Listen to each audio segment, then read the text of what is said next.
Hello friends, வணக்கம் and welcome to unlimited cooking. நம்ம கிச்சனில் இன்றைக்கி ஒரு சூப்பரான சத்து மாவு தாங்க பார்க்க போகிறோம். நம்ம இதில் சேர்க்க போகிற எல்லா பொருட்களையும் ஒவ்வொரு விதமான சத்துக்கள் இருக்குங்க. இந்த மாவை நம்ம பசங்களுக்கு கொடுத்தோம்னா அவங்களுக்கு எந்த விதமான சத்துக்கள்லையும் குறைபாடு இருக்காதுங்க. அவ்வளோ சத்து உள்ள மாவுங்க. வாங்க இந்த சத்து மாவு எப்படி செய்யலான்னு பார்க்கலாம். இன்றைக்கி நான் ஸ்டவ்வில் ஒரு பேன் வச்சுருக்கேங்க. அதில் 250 கிராம் கோதுமை போட்டிருக்கேன். இப்போ அதை லைட்டாக வறுத்துக்கோங்க. நல்லா வறுத்தாச்சுங்க. இப்போ ஒரு பாத்திரத்தில் கொட்டிக்கலாம்.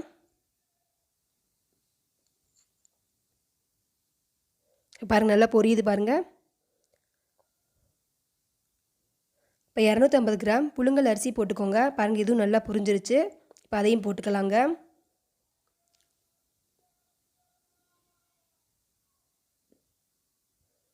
அடுத்து நம்ம கைக்குத்தல் அரிசிங்க, இது 200 கிராம் அளவு நான் எடுத்திருக்கேன். இப்போ அதுவும் நல்லா புரிஞ்சிருச்சு. இப்போ அதையும் போட்டுக்கிறேங்க. அடுத்து கவுனி அரிசிங்க 200 கிராம் எடுத்திருக்கேன். இப்போ அதையும் நல்லா வறுத்துக்கலாம். இப்போ பாருங்கள், நல்லா வறுபட்டுருச்சு. இப்போ அதையும் போட்டுக்கலாங்க. அடுத்து பார்லி அரிசிங்க, பாருங்கள் நல்லா வறுத்தாச்சு. இதே அந்த பாத்திரத்தில் போட்டுக்கலாங்க.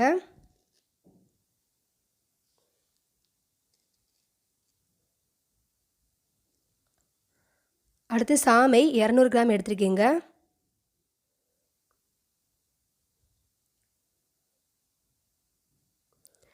அடுத்து வரகரிசி, அதுவும் 200 கிராம் எடுத்திருக்கேங்க.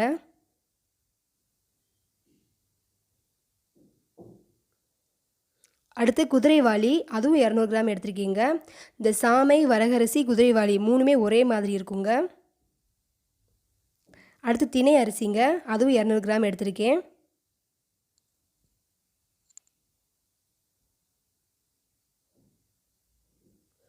அடுத்து கம்பு 250 கிராம் எடுத்திருக்கேங்க. அதையும் இந்த மாதிரி லேசாக பொரி போட்டு வறுத்துக்கோங்க. பாருங்கள், நல்லா பொரிஞ்சிட்ருக்கு. இப்போ அதையும் ஒரு பாத்திரத்தில் போட்டுக்கோங்க. அடுத்து கேழ்விறகு 250 எடுத்திருக்கீங்க. அதே லைட்டாக அந்த மாதிரி வறுத்துக்கோங்க.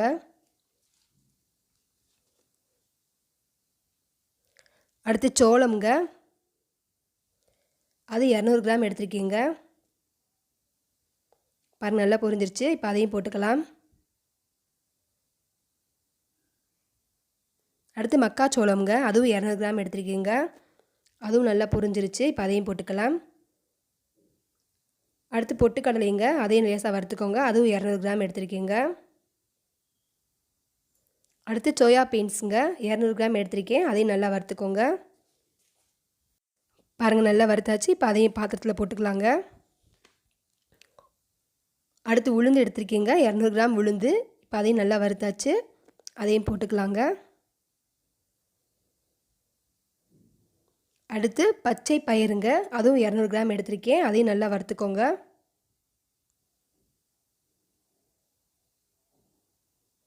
அடுத்து கொண்டை கடலைங்க 100 கிராம் எடுத்திருக்கீங்க. இப்போ அதையும் போட்டுக்கலாங்க.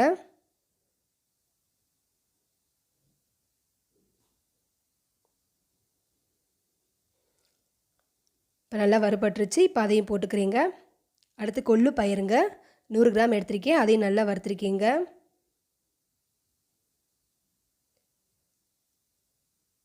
இது நம்ம ஒவ்வொரு பொருள்லையும் ஒவ்வொரு சத்துக்கள் இருக்குங்க. இது எல்லா சத்துக்களும் சேர்ந்து நம்ம பசங்களுக்கு கொடுக்கும்போது அவங்களுக்கு சத்து குறைபாடவே வராதுங்க.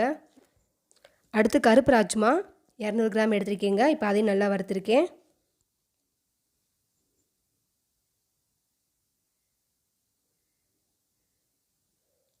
அடுத்து வேர்க்கடலைங்க 100 கிராம் எடுத்திருக்கேன். நான் நல்லா தொலியை உரிச்சிட்டு பருப்பு மட்டும் எடுத்து லைட்டாக வறுத்துக்கிறேங்க.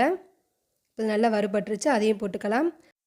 அடுத்து பாதாம் பருப்புங்க 100 கிராம் அளவு எடுத்திருக்கேங்க. இப்போ அதையும் லைட்டாக வறுத்தாச்சு. பாத்திரத்தில் போட்டுக்கோங்க. அடுத்து முந்திரிங்க, அது 100 கிராம் அளவு எடுத்திருக்கேன். இப்போ அதையும் போட்டுக்கிறேங்க. லைட்டாக வறுத்துக்கோங்க.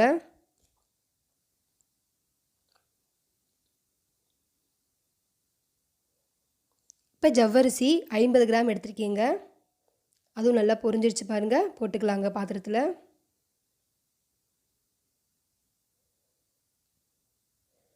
இப்போ சுக்கு 20 கிராம் அளவு எடுத்து நல்லா தட்டி எடுத்து வச்சுட்டேன். அதையும் இந்த மாதிரி லைட்டாக வறுத்துக்கோங்க. அதையும் பாத்திரத்தில் போட்டுக்கோங்க. இப்போ நம்ம அரைக்க வேண்டிய பொருளை எல்லாத்தையும் வறுத்து எடுத்தாச்சுங்க. இப்போ நான் போய் அரைச்சி எடுத்துகிட்டு வந்துட்டேன். மிஷினில் கொடுத்து அரைச்சி எடுத்துகிட்டு வந்துட்டேன். நல்லா வலுவலுன்னு இருக்குது. இப்போ வாங்க இந்த கஞ்சி எப்படி செய்யலான்னு பார்க்கலாம். இப்போ ஒரு பாத்திரம் எடுத்து வச்சுக்கோங்க. அதில் நம்ம அரைச்ச சத்து மாவை 1 கப் போட்டுக்கோங்க.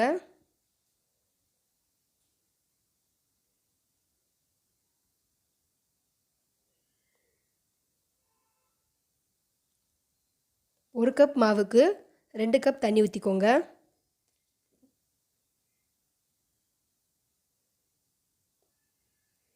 இப்போ இது நல்லா கரைச்சி விட்டுக்கோங்க.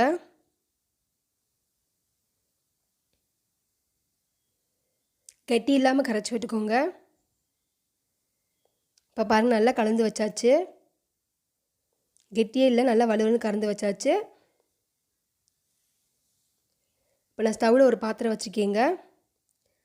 இன்றைக்கி நான் இனிப்புக்காக பனங்கற்கண்டு யூஸ் பண்ண போகிறேன். நீங்கள் கருப்பட்டி யூஸ் பண்ணிக்கலாம், மண்டவளம் யூஸ் பண்ணிக்கலாங்க. உங்களுக்கு இனிப்பு எவ்வளோ தேவையோ அவ்வளோ யூஸ் பண்ணிக்கோங்க. நான் இன்றைக்கி 1 கப் மாவு எடுத்துருக்கிறதுனால 4 டேபிள் ஸ்பூன் அளவு பனங்கற்கண்டு இன்றைக்கி யூஸ் பண்ணியிருக்கீங்க.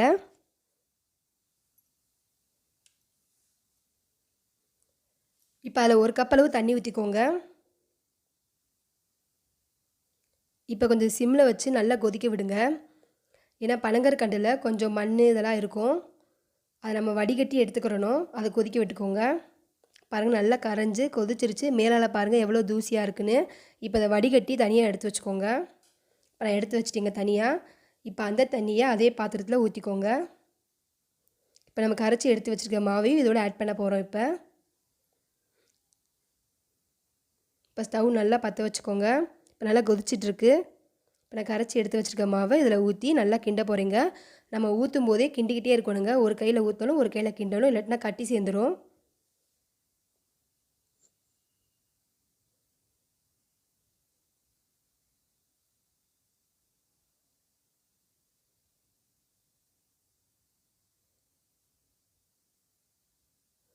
பாருங்கள் இந்த மாதிரி ஒரே மாதிரி கிண்டிக்கோங்க.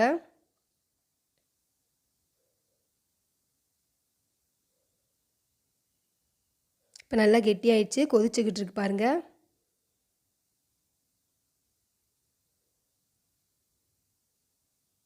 நல்லா கெட்டியாக அல்வா மாதிரி வருங்க. ரொம்ப ரொம்ப சூப்பர் டேஸ்ட்டில் இருக்கும். இது பிடிக்காத பசங்களே இருக்க முடியாது. நல்ல டேஸ்ட்டாக இருக்கும், நல்ல மணமாகவும் இருக்குங்க சாப்பிட்றதுக்கு. நம்ம இவ்வளோ அரிசி பருப்பு எல்லாம் சேர்க்கறதுனால நல்ல சத்துக்கள் நிறையா இருக்குங்க. நீங்கள் காலையில் ஒரு தடவை சாயந்தரம் ஒரு தடவை இந்த மாதிரி பசங்களுக்கு பண்ணி கொடுத்தீங்கன்னா ரொம்ப ரொம்ப நல்லதுங்க. பாருங்கள் நல்லா கெட்டியாக வந்துருச்சு.